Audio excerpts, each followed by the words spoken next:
where he took his waddy from where it was stuck through his lingouti or waistband, drew a sharp piece of flint from a pouch, and began to cut lines upon his waddy handle in the most patient manner. He had been busily at work for some time when there was a great sound of shouting and yelling, which seemed greatly to excite the people of the village, for dozens came running out armed with clubs and spears to meet a batch of about a dozen others who came into the opening fronting my prison, driving before them another black, who was struggling with them fiercely, but compelled by blows and pricks of spears to keep going forward. Then three men ran at him with grass cords and seized him, but he drove his head fiercely into one and sent him flying, kicked the second, then attacked the other with his fists, regular English fashion, and I knew now who it was without hearing the shout the new prisoner uttered and the language he applied to his captors. Another pair approached, but he drove them back at once, and probably feeling pretty well satisfied that his enemies did not want to spear him, he stuck his doubled fists in his sides and went slowly round the great circle that had collected, strutting insultingly, as if daring them to come on, and ended by striding into the middle of the circle and squatting down, as if treating his foes with the most profound contempt. "Poor old Jimmy!" I exclaimed, proud even to admiration of the black's gallant bearing. Who would call him a coward now? For a time Jimmy was untouched, and sat upon his heels with his wrists upon his knees and his hands dangling down, but evidently watchfully on the lookout for an attack. I felt so excited as I sat there that I forgot my own pain, and had I been able to move I should have made a dash and run to my old companion's side, but I was perfectly helpless and could only look on, feeling sure that sooner or later the blacks would attack Jimmy, and if he resisted I shuddered for his fate. Sure enough, at the end of a consultation I saw a rush made at the waiting prisoner, who started up and fought bravely,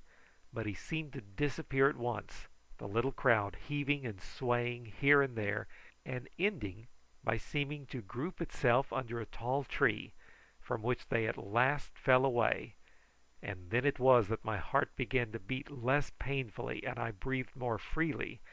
for there was Jimmy bound to the tree trunk, grinning and chattering at his captors, and evidently as full of fight as ever. I sank down upon my elbow with a sigh of relief, for I felt that had they meant to kill my black companion they would have done it at once instead of taking the trouble to bind him to the tree. And now, oddly enough, while I could hear Jimmy calling his captors by all the absurd and ugly names he could invent, the pain and aching seemed to come back into my wrists and ankles, making me groan as I sat and clasped them, a little use having begun to creep into my arms. As I rubbed my aching limbs I still had an eye on Jimmy, interest in his fate making me think little about my own, and as I watched now the black, now the savages grouped about, armed with spear and club, I saw that his dangerous position had so excited Jimmy that he was quite reckless. He had no means of attack or defence left, save his tongue, and this he began to use in another way.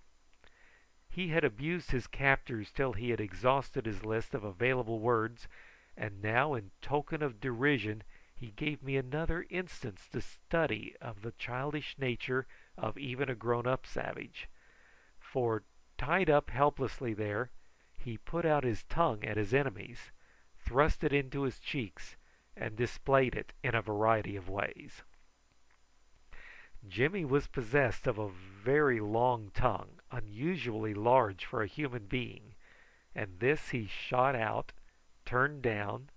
curled up at the end, and wagged from side to side as a dog would his tail. At the same time he contorted and screwed up his face into the most hideous grimaces, elongating, flattening, and working his countenance as easily as if it had been composed of soft wax, till at times his aspect was perfectly hideous. Every moment I expected to see a spear thrown or the savages rush at Jimmy with their clubs, but they retained their composure, simply gazing at him, till Jimmy grew weary and, full of contempt, shouting out something about poor black fellow dingoes, then shutting his eyes and pretending to go to sleep. My guard was, like me, so intent upon the scene that he did not hear a slight rustling noise in the darker corner of the hut. End of chapter 27.